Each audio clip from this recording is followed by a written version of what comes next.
Welcome to Fish at Six. I'm Mike Fisher, your trusty and trusted reporter, Dallas Cowboys coverage from the home of the Cowboys, Frisco. This is the Fishbowl. That is the Star. 3 things today. That's right. 3 things going on inside the building. Thank you to BetUS for giving us the muscle to do what we do here.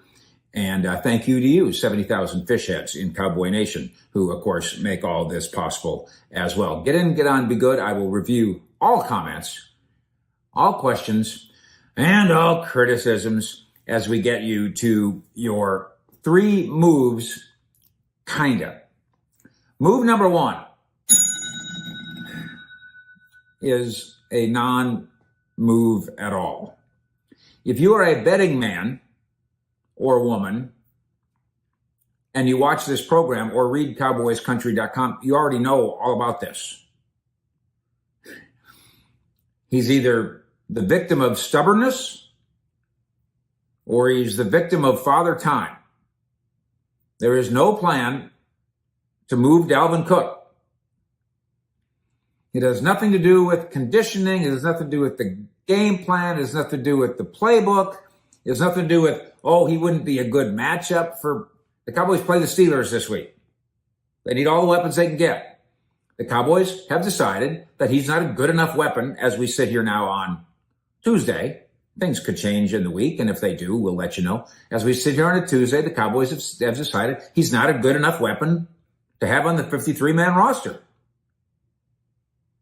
If you're a betting man, I say, which of course allows me to remind you, thanks again to BetUS for their support of the program. Don't forget, guys, head on over to betus.com. Use the promo code YouTube150 for a nice 150% deposit bonus up to $2,000. Include the YouTube 150. And you'll learn that the promotion is a 150% bonus on the first deposit, 125% bonus on the second and third deposits, 150% bonus on your first deposit, 125% on your next 2 deposits, 125% on your second and third deposits. Let's go if you're a betting man or a woman. Again, the Dalvin Cook move is a non-move. And you can be upset about it. Dalvin, this morning, poor Dalvin, 4-time Pro Bowler. He's had quite a career for himself, and it is being frittered away if you view him as a possible answer. Again, the Cowboys watch him every day in practice, so they don't view him as a possible answer. So he, this morning, put up a prayer emoji of a star and prayer hands. It's not happening. Cowboys are averaging only 75 yards per game.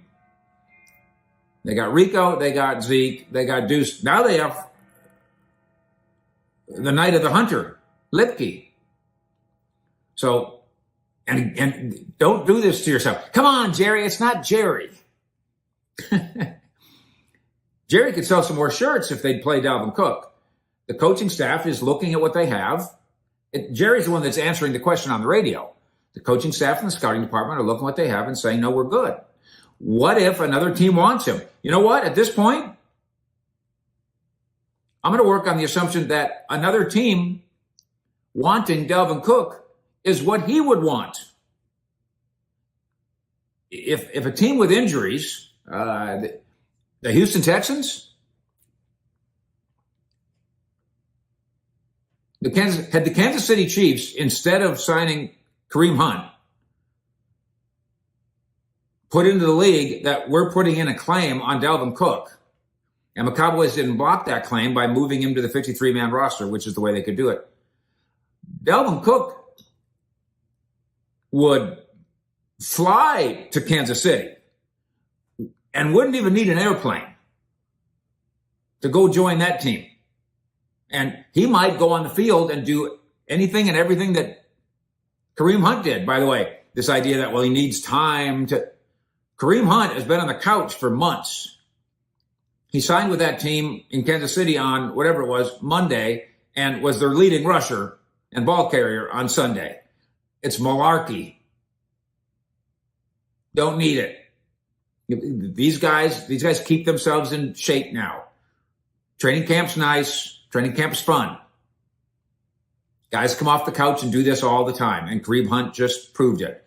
Probably not this week for Dalvin, says Jerry. What are they waiting for to win for an injury? He's a nice little mediocre, semi-washed insurance policy. If the Cowboys get a running back injured in Wednesday's practice or in Sunday's game, hey, look, Dalvin, you're in. But if we're waiting for the Cowboys to go, well, let's see if our running backs are any good for, dude, it's been a month. We all know what they are. You can now say we don't quite know what Hunter Lipke's ceiling is. You can make that argument.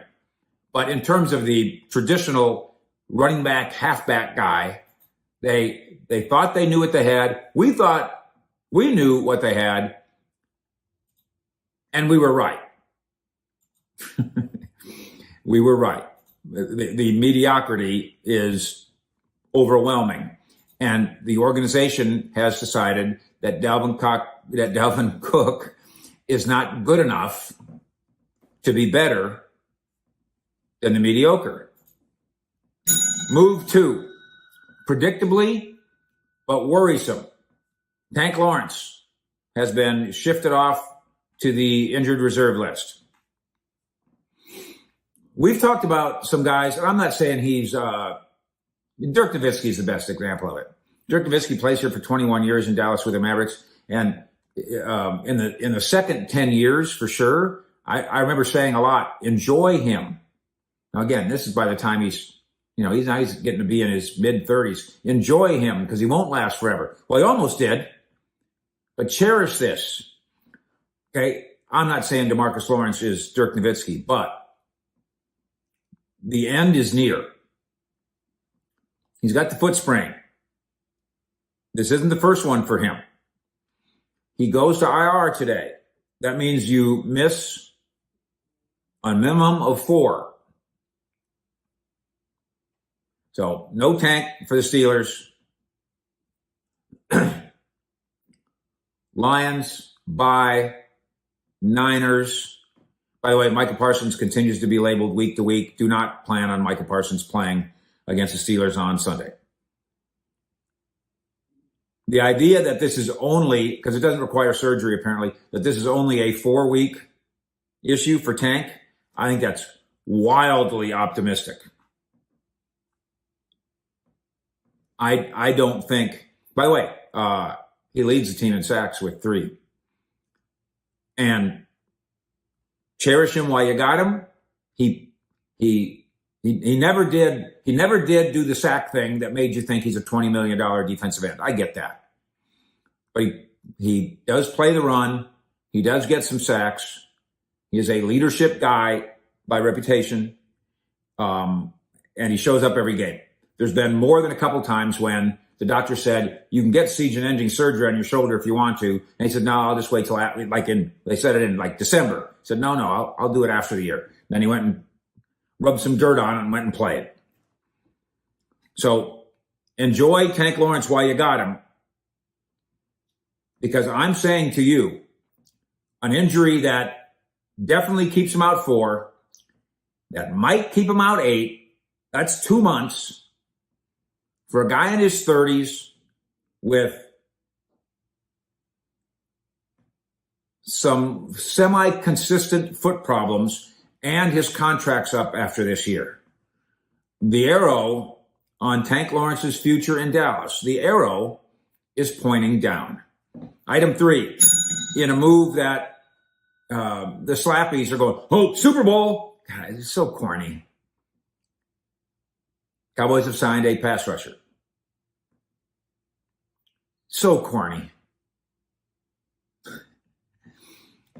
Well, I was hoping they'd trade for Hassan Reddick. Well, then you're a moron. By the way, Twitter, which you can find me at Fish Sports, which I hate, Twitter thinks the Cowboys can, will, and should sign Derrick Henry and Hassan Reddick and Amari Cooper, sign trade, and go get Devontae Adams. What are you people smoking? And I mean, there's media people doing this. Why are you trying to fool your own followers? The odds are against the Cowboys. And again, if something changes, you will be the third to know. The odds are against the Cowboys doing anything like that. I gave you the list of the sort of guys that the Cowboys would sign. And that is exactly the sort of guy they just signed. They'll move. They'll have Carl Lawson do more. Marshawn Nealon, the rookie, will start. Chauncey Goldston will play more because there's no Tank and there's no Micah. This was never going to be about Hassan Reddick, about let's pay him $14 million and then let's give him $20 million a year going forward. And he wants a new contract and he's 30 and he seems disgruntled. And by the way, the Eagles locker room seems like they didn't like him very much. But let's go sign 30-year-old Hassan Reddick to a 4-year, $80 million contract. Really? You think that fits the Cowboys' BIU plan? Pay attention, people. Not you people, other people that don't pay attention. Not happening. What is happening is KJ Henry. Henry, the Cowboys signed Henry? No, not Derrick Henry. KJ Henry. The exact kind of guy we told you they would sign. He was on the Bengals practice squad. He played for Washington last year, 5th-round pick. I think he went to Georgia.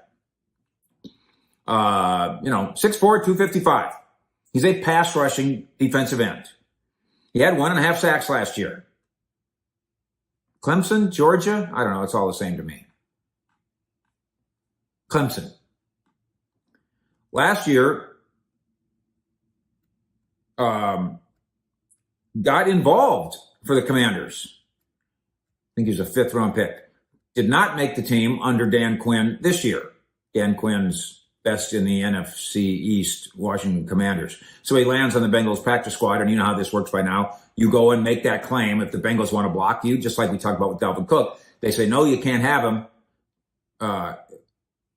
We still want him. You can't have him. He's too P-H-A-T, for me.